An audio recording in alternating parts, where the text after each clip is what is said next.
We have a saying in German, erst die Ware, dann das Geld. So first the commodity, then the money.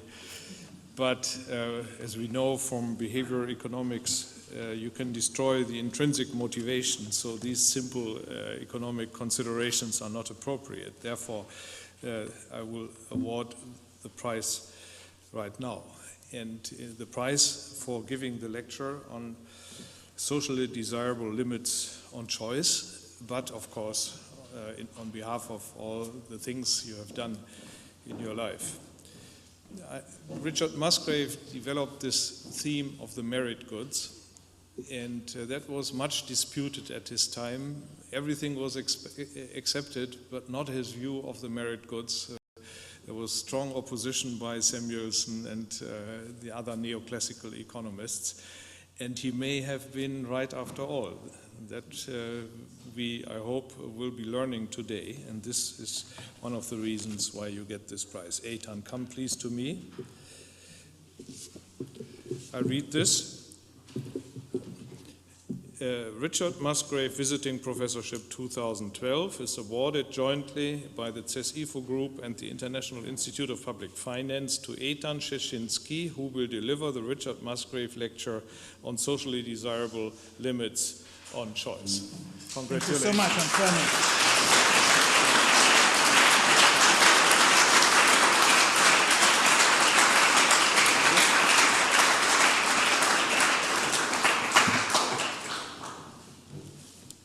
The choices you made in your life was to decide on wood, and so there is this little bucket of flour on. Thank you. Thank you.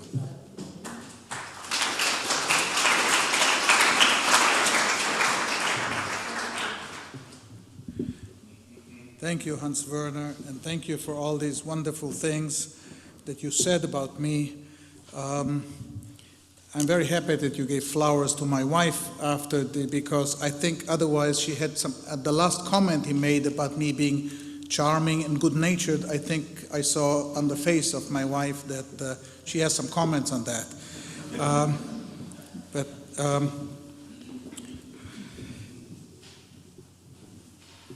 Geehrte Damen und Herren, ich bin herzlich dankbar für die Einladung, den Richard Musgrave Lecture für 2012 zu liefern. Now I'll turn to English. It's a great pleasure to give the Richard Musgrave Lecture for 2012. I admired Dick, as he was called by everybody, ever since reading as a student his theory of public finance. And there is no question that Dick was and is considered the father of modern public finance. I think that the recent crisis in the world has highlighted the Musgrave's classification of the role of government, the important role of government in three spheres: the distribution of income, stabilization, and the allocation of resources.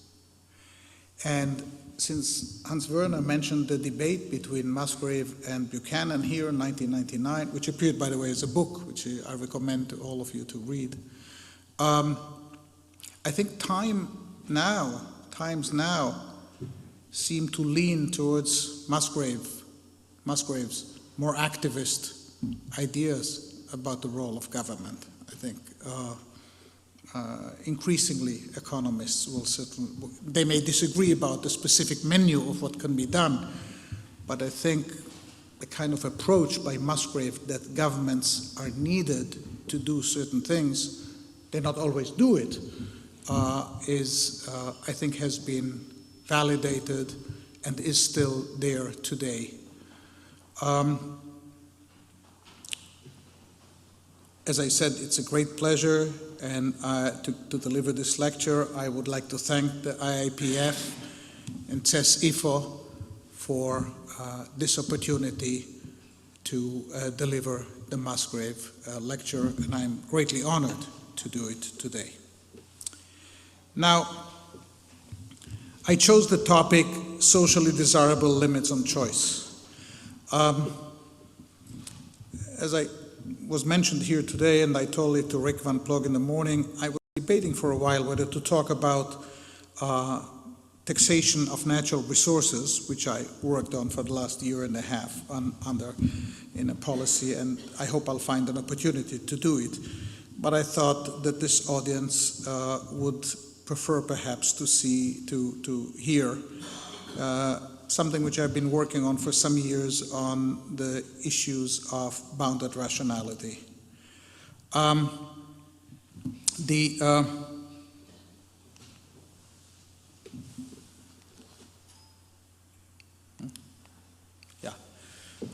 From the New Yorker a year ago, you see the parents are telling the spoiled brat there that he can choose between religions, he can choose, it's a choice.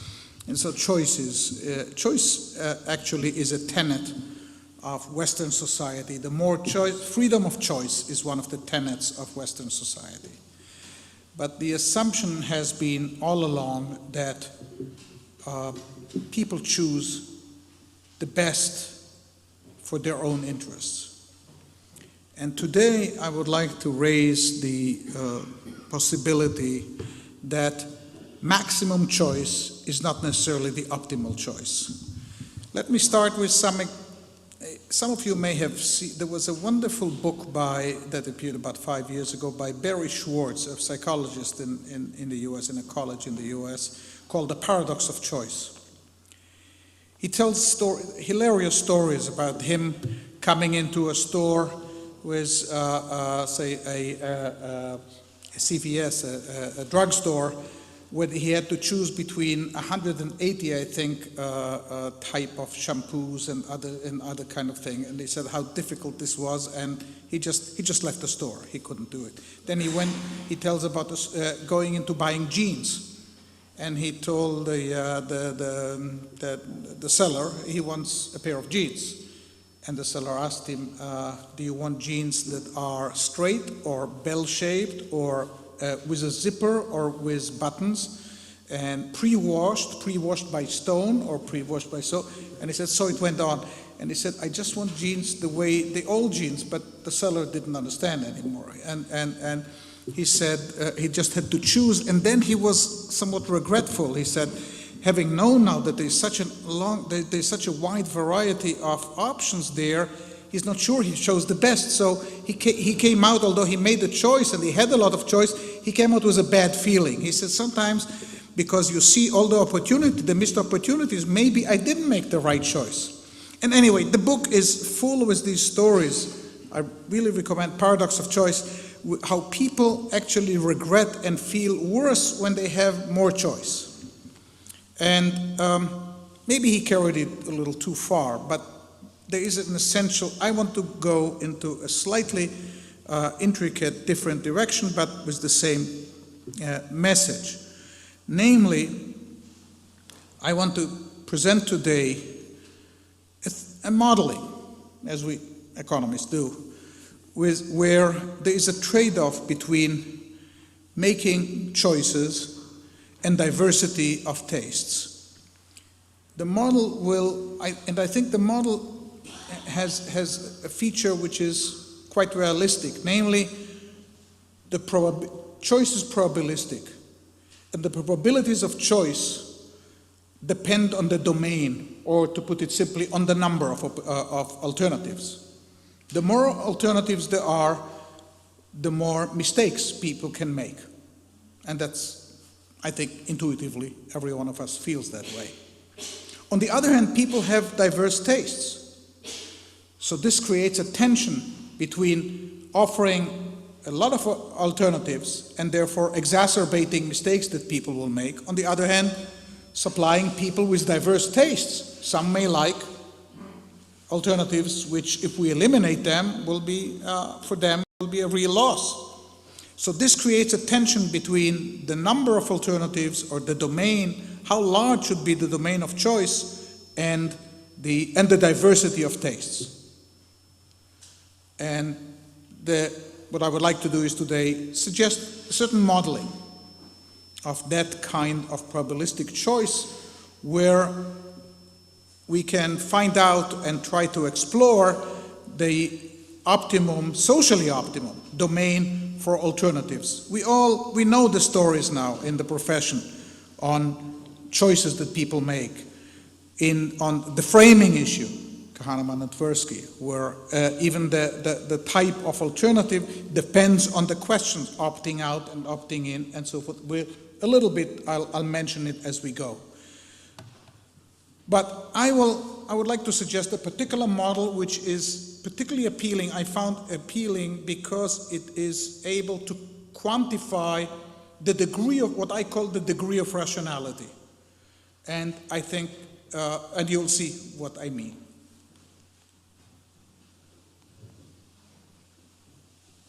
It has been observed early on by psychologists, particularly Luce and Supis and others, that people in seemingly similar situations choose differently. Now, it could be because the circumstances were slightly, unobservable circumstances were slightly different, but this is clearly has been observed. Under seemingly similar circumstances, people chose differently. And the approach, therefore, was, at that time, to have modeling of individuals choosing probabilistically.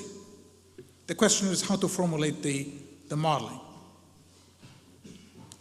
There will be some equations here. I know perhaps not everybody here is an economist, but I can assure you without loss that you can follow the line of thought without necessarily following all the details. So if there is a set S of choice and Pi is the probability of choosing a certain alternative, suppose there are n alternatives, and S is a set of a subset of these alternatives, and S tilde is a subset of that S. Oops.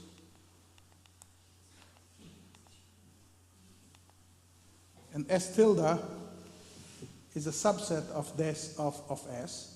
Then the probability of choosing the subset S tilde in S is simply the sum of these probabilities. Okay, that's simple. Now, what Luce, a psychologist Luce, in a book called The Axiom of Choice, has formulated is an additional assumption to the standard axioms of probability. It's basically an independence assumption. It says the following. The probability of choosing an alternative I in a set S can be broken down to the product of two probabilities, choosing the subset S tilde out of S, and then choosing I, which is an element in S tilde, from S tilde. And this is for any S tilde and any Si. Any S tilde which is a subset of S. That's an axiom, which Luce formulated. And it's basically, as you can see, it's an independence axiom, independence of irrelevant alternatives, in the following sense, that this implies that the ratio of the probabilities in the subset S hat is the same between any two alternatives is the same as the ratio of these alternatives in the larger set S. To put it picturesquely, I use the example of the shampoos and so forth. So in a store with 100 shampoos, and let's talk about shampoo of type A and shampoo of type B. The probability, the frequency in which, if the axiom is satisfied, the frequency of choosing shampoo A relative to the probability of choosing shampoo B in the store with 100 shampoos is the same as the ratio of the frequencies of choosing these two shampoos in a store with 20 shampoos. That's the assumption, and which can be tested also empirically. Now, Gérard Debreu, when he reviewed Luce's book, pointed out some unpleasant characteristic, perhaps unpleasant is my term, characteristic of this axiom, which seems not unreasonable in itself. It means the red bus, blue bus paradox. I did not point it out here in detail, but let me just tell you what it is. You can look back at Debreu's review of this book. It was simply, suppose there's a 50-50 chance that you go to work by bus or by private car. and then you add a probability, and then you change the domain and say one bus is red and one bus is blue. Of course, the color of the bus is a red herring. Doesn't matter. So you would think perhaps the probabilities now of going by the red bus and the blue bus should be also close to 50, maybe 60 or so forth, okay? And by private car would be 40. In fact, if the axiom of choice is satisfied, then the probabilities of going by red bus, by blue bus, and by private car is now a third. So basically it points out that this axiom may lead to manipulations of alternatives which are similar, like the red bus and the blue bus. You can manipulate by changing the domain of choice. And that's an implication of the axiom.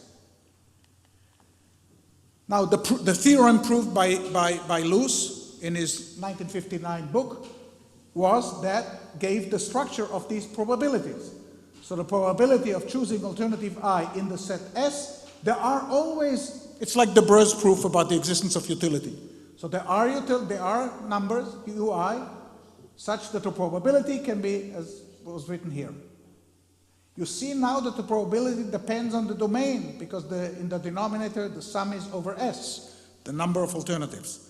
That's why, and that's what I want immediately, you should see that this theory is that the probabilities of choice depend on the domain. What you will see later is that the degree of rationality simply is something about the precision of choice. Every individual has the most preferred alternative.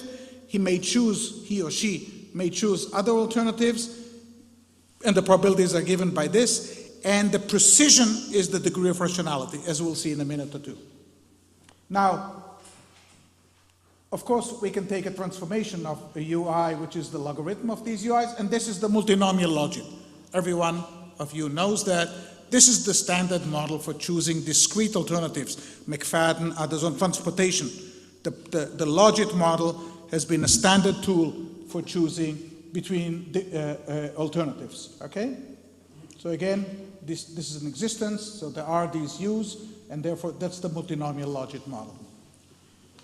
There's an alternative approach. I'll go about it fast because it amounts to the same. They're isomorphic. This is McFadden and Mansky. Mansky had an approach that individuals do not necessarily know what to choose. Their utilities are random, and therefore the utilities that chose the probability of choosing a particular alternative is the probability that the utility of this alternative is larger than all other alternatives, okay? And these U's are regarded as random variables. In fact, what Mansky and McFadden have done is they regarded the utility as has a systematic component, Vi, and a random variable, epsilon I. And therefore, this is the same then. Therefore, the probability of choosing alternative I in the set S is the probability that Vi plus epsilon I is larger than all the others, So it is something about the distribution of these, the joint distribution of the epsilons, that will determine these probabilities. It's a complex issue, but in some cases it comes out to be nice. And then it comes out to be exactly what we had before. So basically I just want to say there are two approaches to adopt the multinomial logit model. One is the probabilistic choice, as I at the beginning, and then Mansky-McFadden for the random utility choice. And the distribution, just for those who want to know, the distribution that will give rise to this is the Gumbel distribution, which has unique properties. I won't go into that. For example, the major property that is relevant to my analysis is that the max of epsilon 1 to epsilon n, a vector of these random variables, IIDs, the maximum is also Gumbel. If each one of these variables is Gumbel, then the max is also Gumbel, and so forth. We won't go into the proof, but that's what is behind it, and you get to the multinomial logit model. So this is McFadden and Domenech, those who want to see the origin of this theory. Now I want to get into sort of what I would like to present here today. Let's say individuals have private properties which I call the theta parameter. Individuals are characterized by theta, so I talk a theta individual. Theta could be the attitude to work, could be health, longevity, all the relevant variables which we all talk about, including in this workshop here today. So a theta individual, theta is a one parameter that characterizes individual. There's distribution of that, of the thetas in the population, as you'll see later. So there are n alternatives, and there's a probability, there's a utility. UI of theta is the utility of alternative I by individual theta. And choice is probabilistic in the way that I did before. I added only one modification, and it's important, and it gives me some mileage. So here we have so the probability, again, of choosing alternative I for the theta individual for a parameter Q, which I'll in a minute call by name. I'll say it right now. The degree of rationality is this. That's the multinomial logic. I just added a multiplicative factor here. So this is the probability of choosing alternative I, the theta individual who has a parameter, she or he has a parameter Q. Now, of course, these you can see that they satisfy that the probabilities add up to 1. And what is particularly relevant for us is the two limiting cases. You can see from the previous one, you can see here right away that if the Q goes to 0, for example, this goes to 1 over n, if there are no ties. This is completely random choice. And those of you who want to look here will see also that the PIs go to 1 if UI is the max of all the other utilities. In other words, the Q is the precision of choice. So here's a parameter that enabled me to quantify the degree, the precision, which I call the degree of rationality. In other words, let's go on now. So here it is. In the limit, you see, when Q is 0, then it's simply 1 over n, the probability. You just throw a dice. This is when individuals choose randomly among the n alternatives. At the other end, when Q goes to infinity, then the probability goes to 1 if UI is indeed the best for the individual I, and goes to 0 otherwise, for all the other probabilities. So you can see picturesquely these distribution of probabilities, they shrink to the Cauchy-Dirac if Q goes to infinity, and become completely random when individuals throw a dice when they're completely. So I call Q the degree of rationality. Let's forget the ties. If there are ties, slight modification. I won't go into it now. We don't have the time.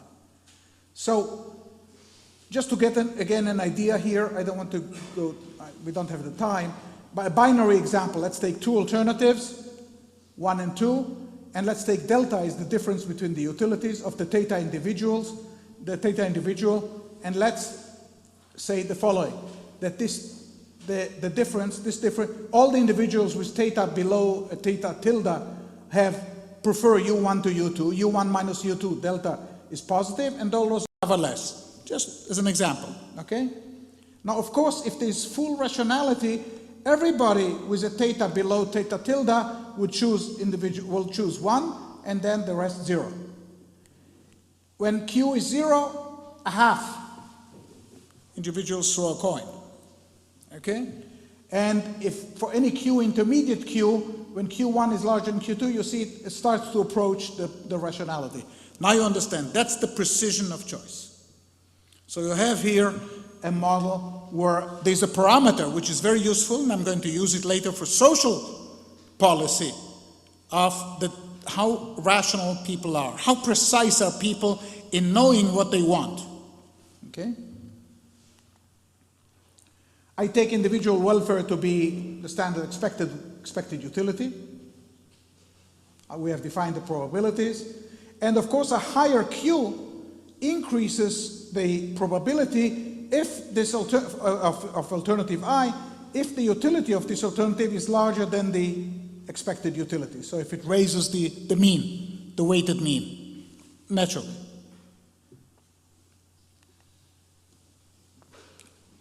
Increasing Q always increases expected utility. So Q is the degree of rationality, and the higher Q means that expected utility is high. Individuals choose more precisely. Every individual chooses more precisely. the precision of choice is increased. Now, again, just for later, the limits are when Q is 0 and the individual chooses randomly, completely randomly, then simply expected utility is simply 1 over n, the arithmetic mean. I'm sorry. Oops. Oops. Should go back. The arithmetic mean, I'm sorry, the arithmetic mean of the UIs. So this is the arithmetic mean if you choose randomly. And if Q is infinity, then simply every individual achieves the maximum utility. Everybody chooses the best alternative.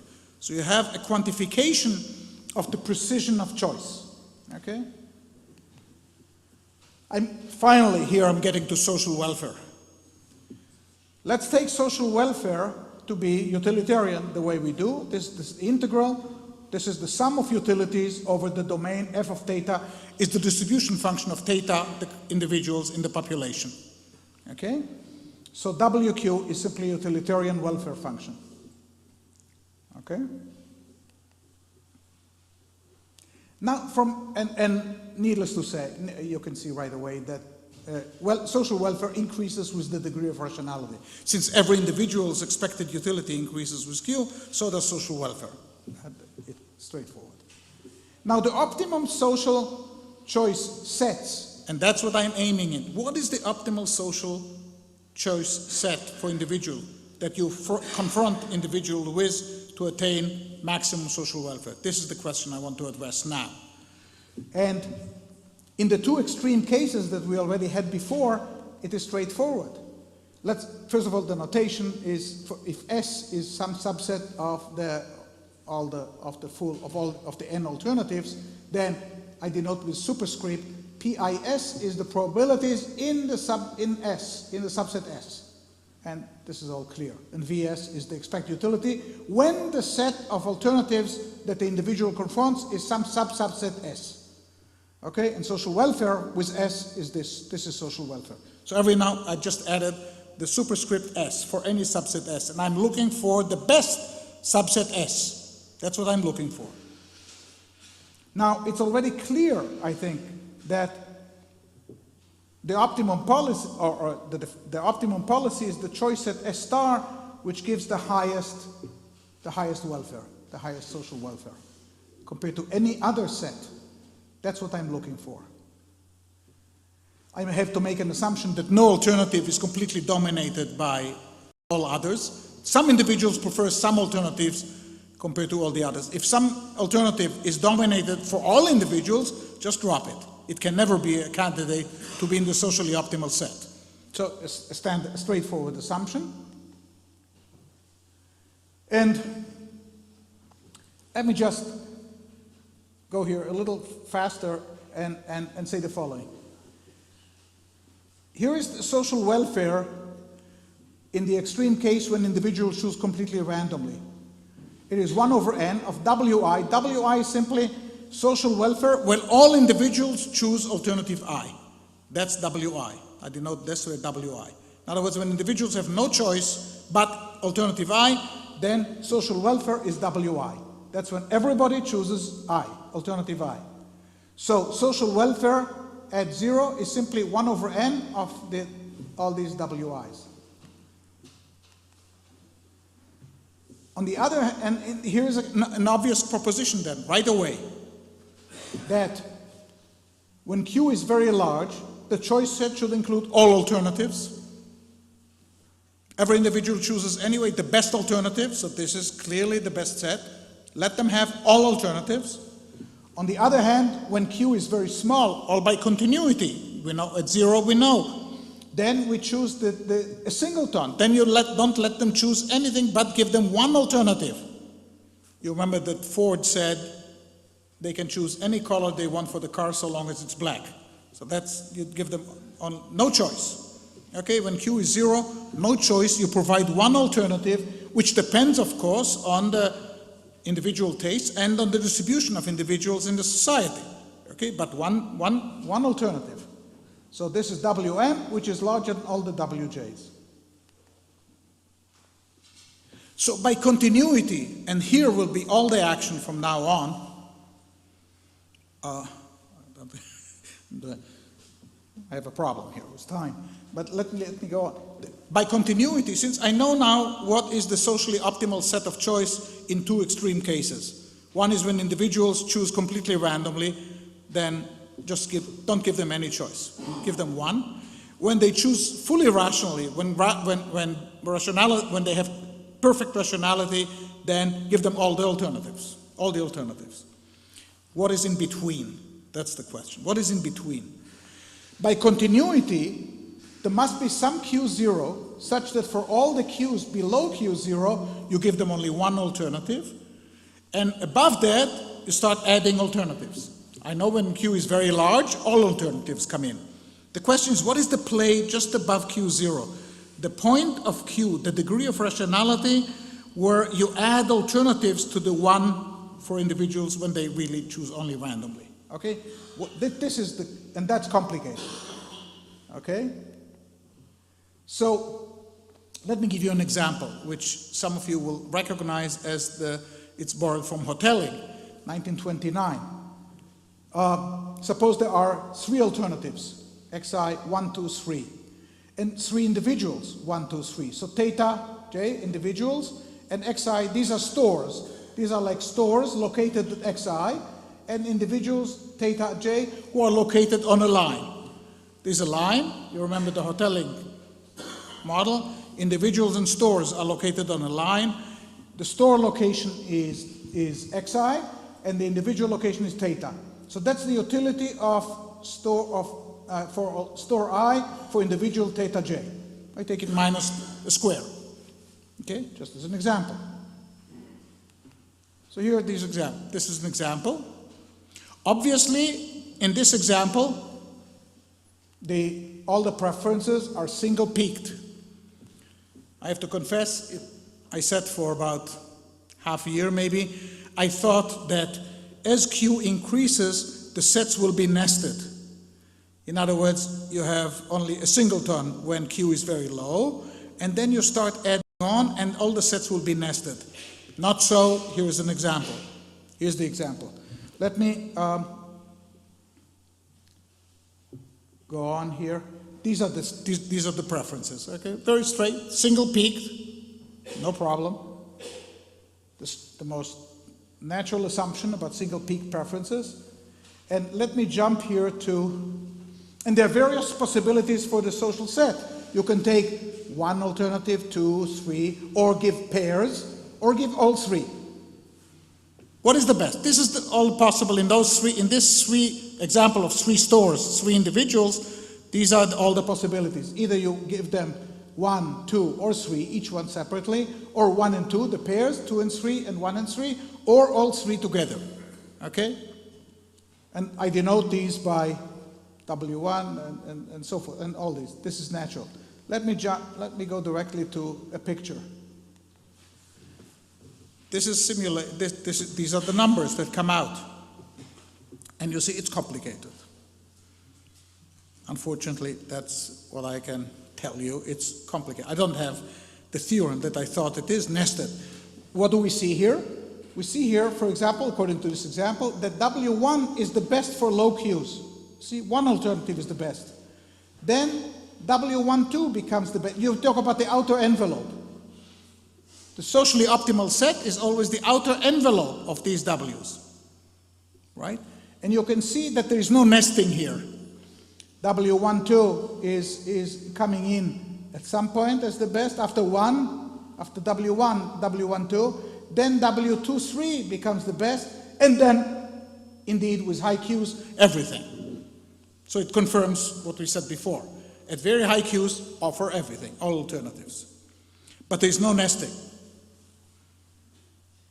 That example should, unfortunately, convince me that this is it. There's no chance of we need more assumptions about the structure, and we'll see later on if we can do something about that. I will also skip, for the sake of time here, to explaining why the complications. There's a story because, you see, the difference between W with 1, 2, 3 and W1, the difference in social welfare between the set that includes all alternatives and 1 which is the best for very low Qs. So you see all of them are negative for low Qs. In other words, 1 is the best for low Qs. But which one becomes the first to become positive? Which one of these differences become positive? Here I have an example here. I'm sorry, oh God.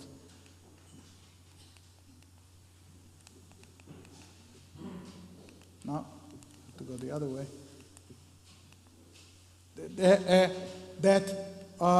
Here the bang-bang solution. You offer right away after W1, you offer 1, 2, 3. This is one of the questions that I asked myself immediately. Do you want to increase the set of choice when Q increases? Do you want to increase it gradually or bang-bang? The answer is everything is possible. And here this example shows you it's a bang-bang.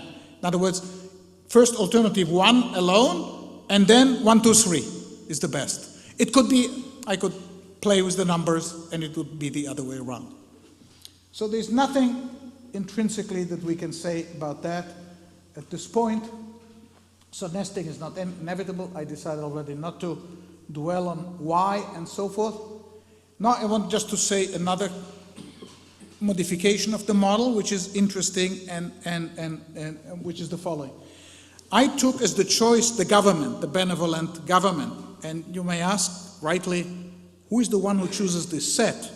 Let's leave it out at this moment. I'm saying if we could choose for the sake of social welfare, what would be the answer? But who is this government? Who is doing the choice? I haven't answered. It's not in the model. I don't know anything about that. And later on we'll talk about, perhaps I'll just talk, because this is too long otherwise. What about governments who also make mistakes? Not only individuals. But all this parenthesis. So let's take though, instead of choosing the number of alternatives, the government can influence the probabilities of choice in a more continuous way. And I want to describe, and you know that governments can affect the probabilities of choice. They can do it either, for example, by taxation.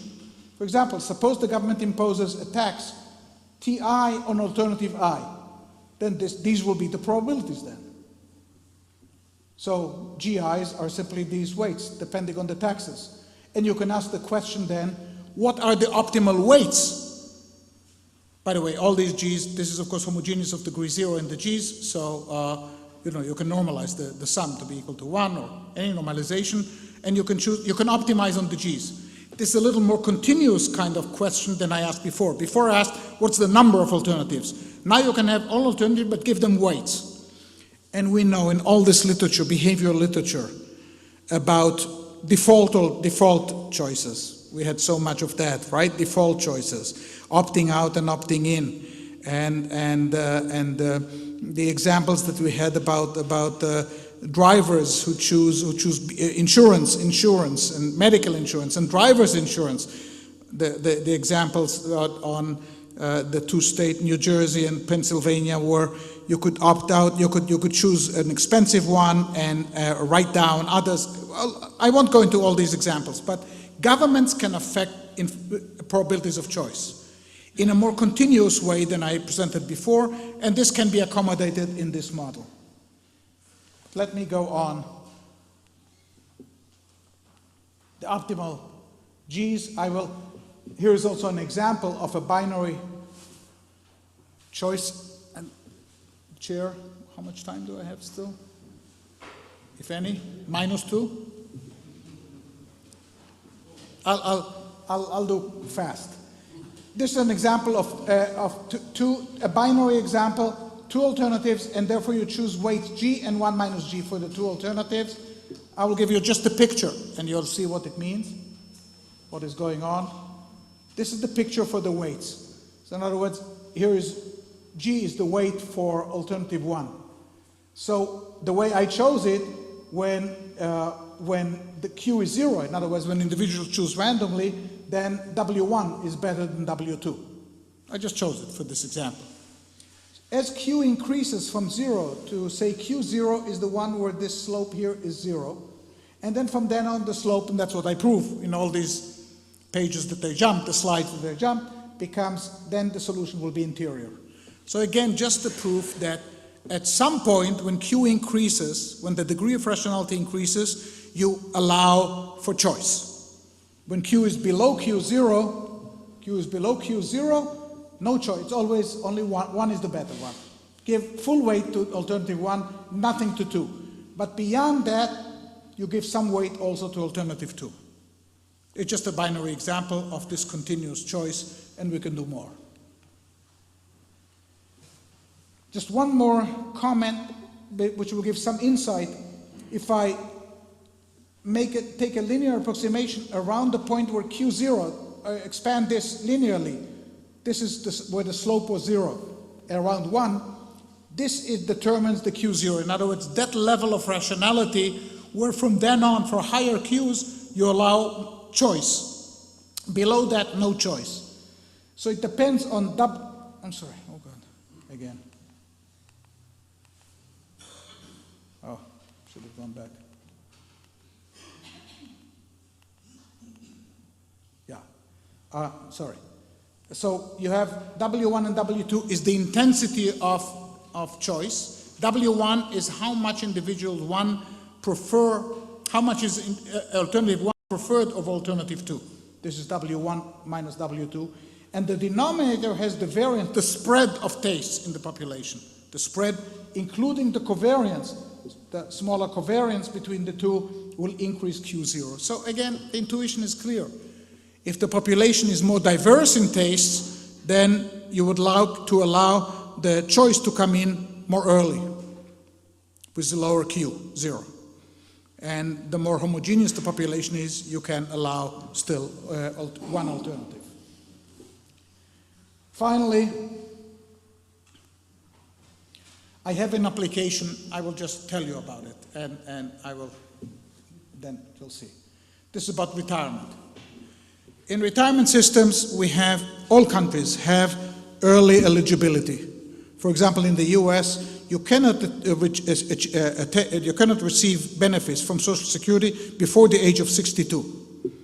After the age of 62, you can get, and in fact, it increases. If you defer your retirement, you get about 6% more per year. But the main thing is, no country allows people to retire completely at their will as early as 40. You could say, why not extend it?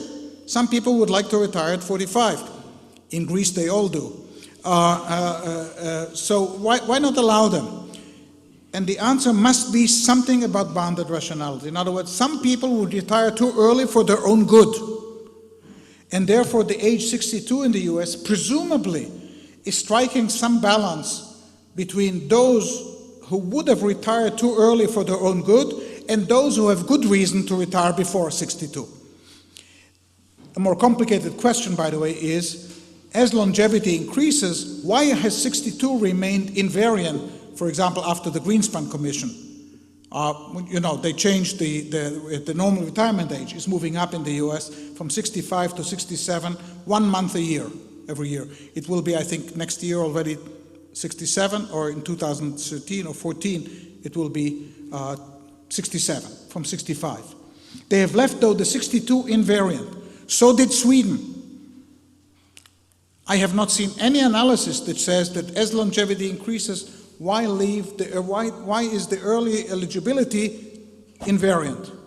I've seen no theoretical argument why this, you would think that can move either direction. I've seen no convincing modeling on that. But anyway, what I wanted to do is model retirement with the same multinomial logic model that I presented here before, namely, so you have, okay, we have individual, let's talk quickly about the model. Individual, CA is for individuals who work, CA is the consumption that is assigned to them. We have here more variables that can be optimized on. CA, and theta is the effort of work. And theta is distributed. So theta is the disutility of labor. And people differ by disutility. By the disutility. And VB is the utility of retirees. And CB is the consumption of retirees. Of course, if individuals would be fully rational,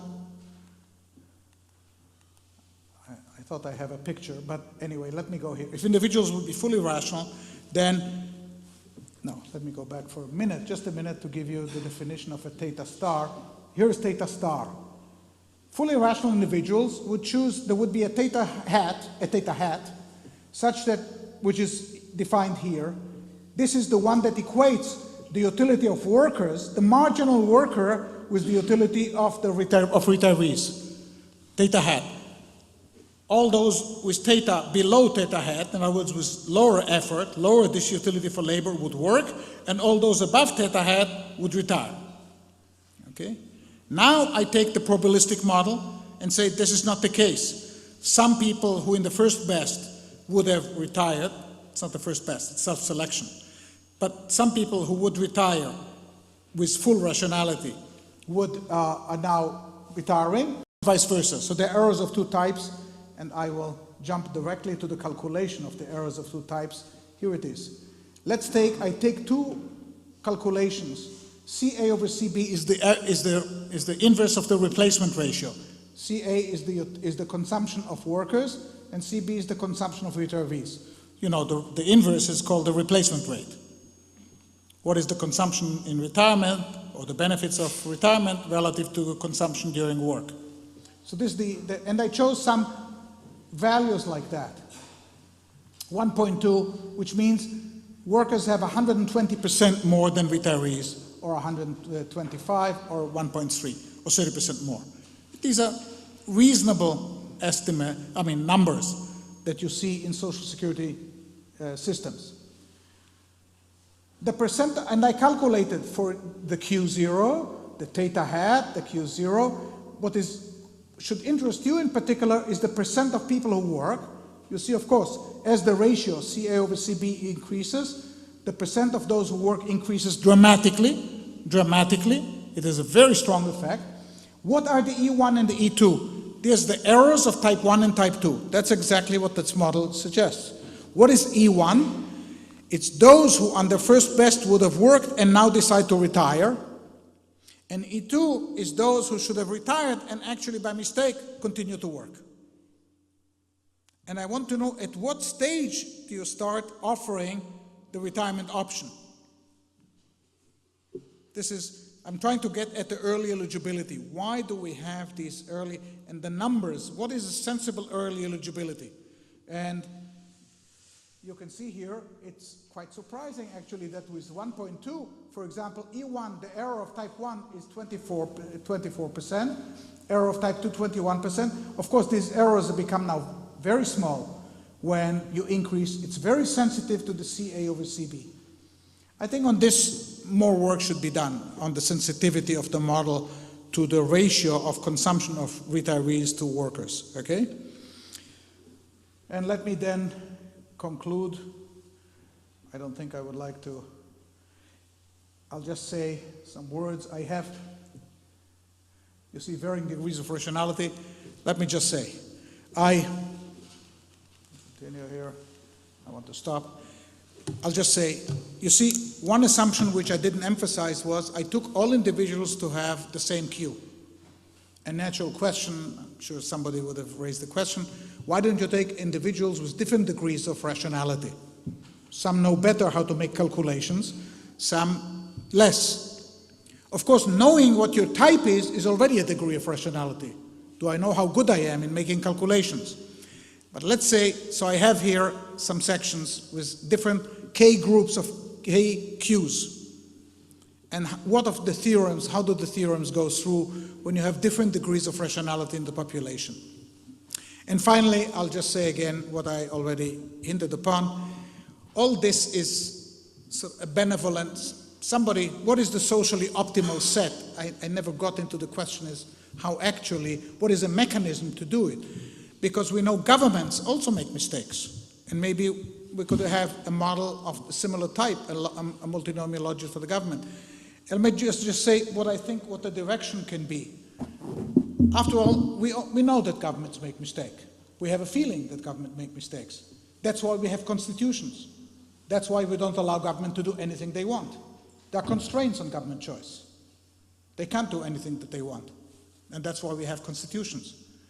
The question is, what is the interaction of the constraints that you would like to put on governments with the constraints that you want to put on individuals, which I addressed here today? I pose this as an open question, something intriguing. Seems to me very complicated, but interesting. Thank you.